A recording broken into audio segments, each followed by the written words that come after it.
was here, on the slopes of Mount Doom, that the Dark Lord Sauron was defeated by a last alliance of men and elves.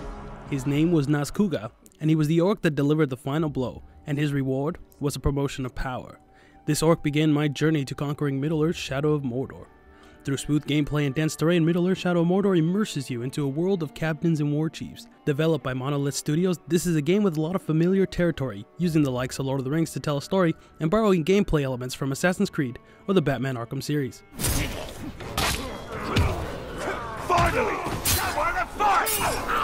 Middle-earth Shadow of Mordor is a beautiful game. There are a few frame rate stutters and the usual open world glitches, but Shadow of Mordor is an overall polished affair. The story, although not entirely well told, stands on its own as a deserving tale woven into the Lord of the Rings timeline. You play as Talion, a Gondorian ranger, in the quest to get answers and to avenge his family's death using the powers of a wraith who accompanies him. Taking place in Mordor, the decaying lands of the Dark Lord have never looked better. The brush on the barren hills paint the earth and the sun glistens off the Talion's blades.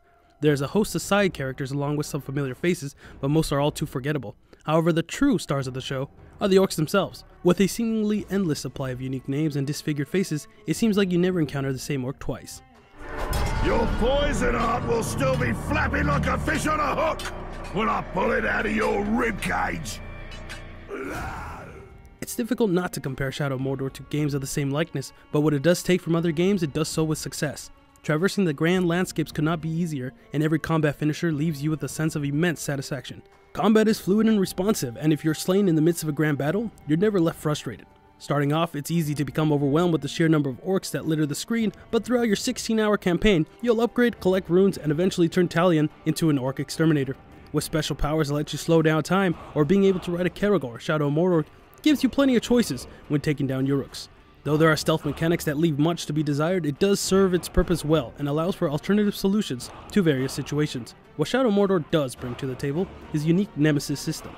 Whenever you're slain by an orc, be it a captain in command or a lowly grunt, there are always consequences for your defeat. Orcs will be promoted and war chiefs will rise, leaving new enemies in your wake. This lends a very new and interesting concept behind the typical game over scenario. I found myself subconsciously creating my own story, hunting down rival orcs that once claimed my life. In the opening wake of the next-gen consoles, it's hard to get your hands on a decent game, but if you do own a PS4 or an Xbox One, you owe it to yourself to pick up Middle-earth Shadow of Mordor. Whether you're an action fan, a Lord of the Rings fan, or simply enjoy creating a hierarchy of orc misfits, this game's for you. Middle-earth Shadow of Mordor is an enjoyable action game, a precious one, that you should not miss out on. I'm Skulls and Harrow, and for anything else gaming, stay here at GameGods.